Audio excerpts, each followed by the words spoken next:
Perseteruan Roy Suryo dan Egy Sujana kian runcing. Egy yang mengaku tak terima atas pernyataan-pernyataan Roy Suryo CS terkait pertemuannya dengan Jokowi hingga terbitnya SP3 membuat Egy melayangkan laporan hukum. Ya, tak tinggal diam pemirsa, yang kemudian terjadi ini akan berujung kemana konflik mereka? Selengkapnya akan kami hadirkan dalam Ulas Utas Roy Egy Kawan Jadi Lawan.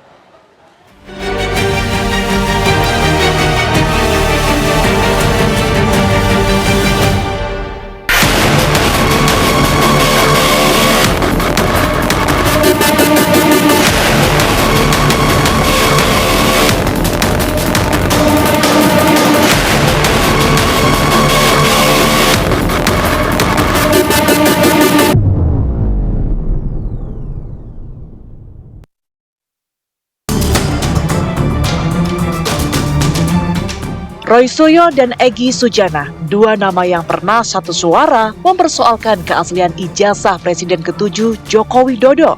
Pada November 2025, mereka sama-sama ditetapkan menjadi tersangka atas laporan dugaan fitnah dan pencemaran nama baik yang dilayangkan oleh Jokowi dan pelapor lainnya ke Polda Metro Jaya. Roy dan Egy terus bersuara nyaring dan tak menarik tudingan pada ijazah tersebut. Namun siapa sangka, 2 bulan kemudian mereka berbeda haluan.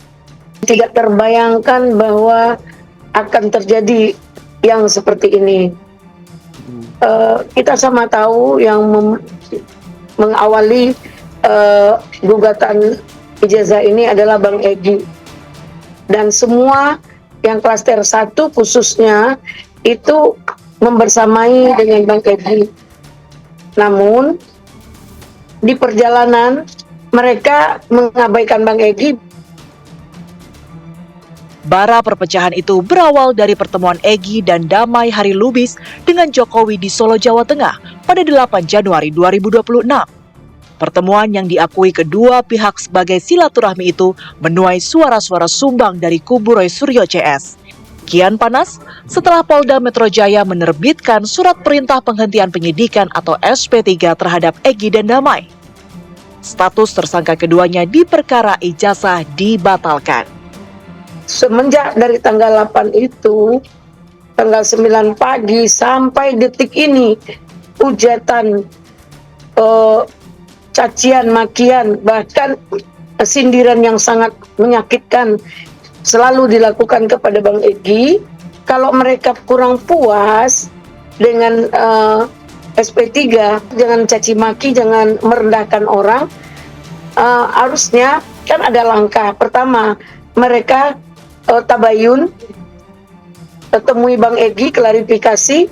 Mereka tanpa menyadari bahwa mereka sudah melampaui batas. Mereka anggap itu hanya sekedar bahasa satir, sindiran-sindiran biasa. Tak hanya berseteru dalam kata, Egy Sujana dan Damai Lubis memilih membawa konflik melawan Roy Suryo CS ke jalur hukum. Egy dan Damai melaporkan Roy Suryo dan pengacaranya Ahmad Kozinudin ke Polda Metro Jaya atas tuduhan pencemaran nama baik serta fitnah. Disebutkan bahwa pelapor mendengar, membaca, melihat adanya pernyataan pengkhianat yang bersangkutan diduga pengkhianat dan merupakan tuyul. Nah, ini yang dilaporkan oleh 2 orang pelapor tersebut pada hari Minggu tanggal 25 Januari 2026. Pasal yang dilanggar juga adalah pasal 433, 434 serta Undang-Undang ITE tentang pencemaran nama baik, fitnah serta pencemaran nama baik melalui media sosial. Kejadian ini menunjukkan bahwa kelompok Roy Suryo dan Egy Sujana sudah pada saat ini sudah berada berseberangan satu dengan yang lain. Salah satu indikatornya adalah sudah terjadi lapor ke pihak atau Roy Suryo sudah dilaporkan. Dan kemudian juga pengacara Roy Suryo juga ada yang dilaporkan oleh kelompok Egy Sujana. Ini bukti bahwa mereka sudah ada perbedaan tentang perjuangan mereka. Tak terima atas laporan yang dilayangkan oleh ex-kawan sekubu itu, pihak Roy Suryo CS pun bersiap mengambil langkah hukum yang sama.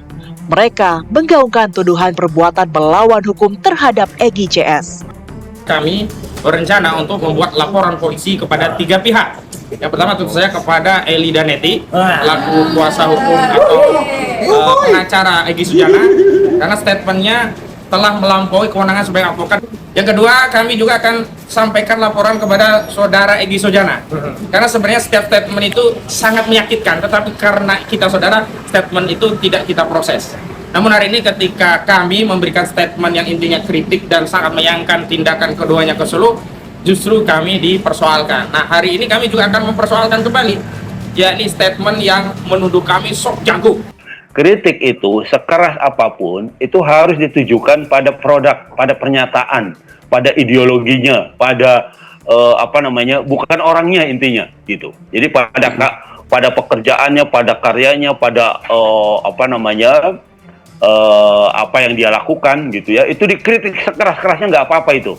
Karena itu memang lahannya kritik gitu. Tetapi ketika masuk ke orangnya gitu ya, umpamanya diserang secara pribadi, nah itu namanya sudah penghinaan, sudah 310, itu sudah pencemaran nama baik dan sebagainya. Jika ditelisik dari kacamata hukum maupun politik, akan bermuara kemana saling lapor ke polisi yang dilakukan Egy Sujana dan Roy Suryo bersama kubu masing-masing? Mungkinkah akan ada kejutan dari keduanya ataupun dari pihak ketiga? Apakah kuat alat bukti yang diajukan oleh masing-masing pihak? Nah, itu tergantung kepolisian mengapresiasinya. Apakah bukti-bukti yang diajukan oleh para pihak, saksi, ahli, surat, atau keterangan tersangkanya itu sudah memenuhi atau tidak? Nah, itu tergantung pada pada kesimpulan polisi gitu ya, atau penyidik, pada kesimpulan penyidik untuk meneruskan atau tidak meneruskan. Pada titik tertentu mereka bisa saja jadi menyatu kembali, gitu ya. Karena relasi sosial itu sangat cair. Ketika nanti misalnya hubungan antara Egy Sujana dengan Joko Widodo ke depan ada gangguan hubungan tersebut, mungkin boleh jadi ketika pertemuan di Solo ada kesepakatan tidak terwujud, bisa saja bergeser lagi.